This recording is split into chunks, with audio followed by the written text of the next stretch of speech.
संसार सृष्टि घटना परिवर्तनाय रक्ष पिशाच गणसिद्ध समाकुलाय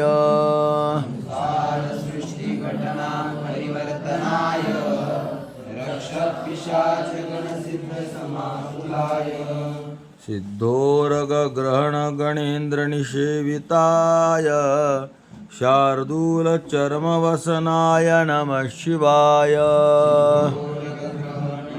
निषेविताय शार्दूल चर्म वसनाय नमः शिवाय।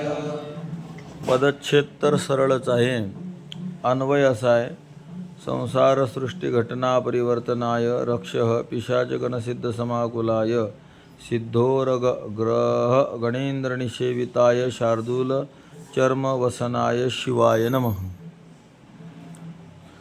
अर्थ असा, संसार सृष्टी म्हणजे संसाराची सृष्टी, सृष्टी म्हणजे निर्मिती, संसाराला निर्माण करणं किंवा निर्माण करण्याची ही घटना, तसेच परिवर्तन या संपूर्ण संसारामध्ये बदल करणं, हे किंवा असं जो करतो त्याला, त्या शिवाला, शिवाय अजून रक्ष राक्षस, पिशाच गण, तसेच सिद्ध गण, समाकुल म्हणजे वेढून राहणे, तर हे सर्वजण या महादेवाला वेढून राहतात. कोण कोण? राक्षस, पिशाच, सिद्धगण वगैरे.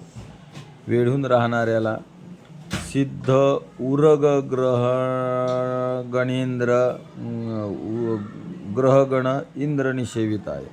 सिद्ध हा एक योनी आहे देवतेची, एक अभूतपूर्व शक्ती संपन्न असतात हे सिद्ध.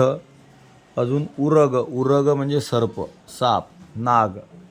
तसेच ग्रहगण म्हणजे संपूर्ण ग्रह.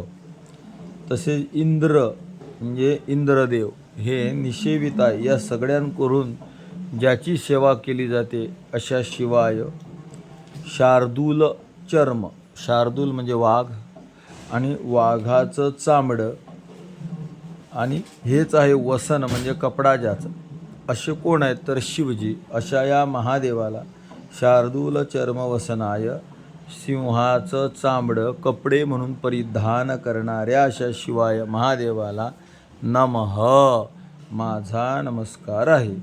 असा हा शिवाष्टकामधील 6वा श्लोक वर्तमान पूर्ण झाला.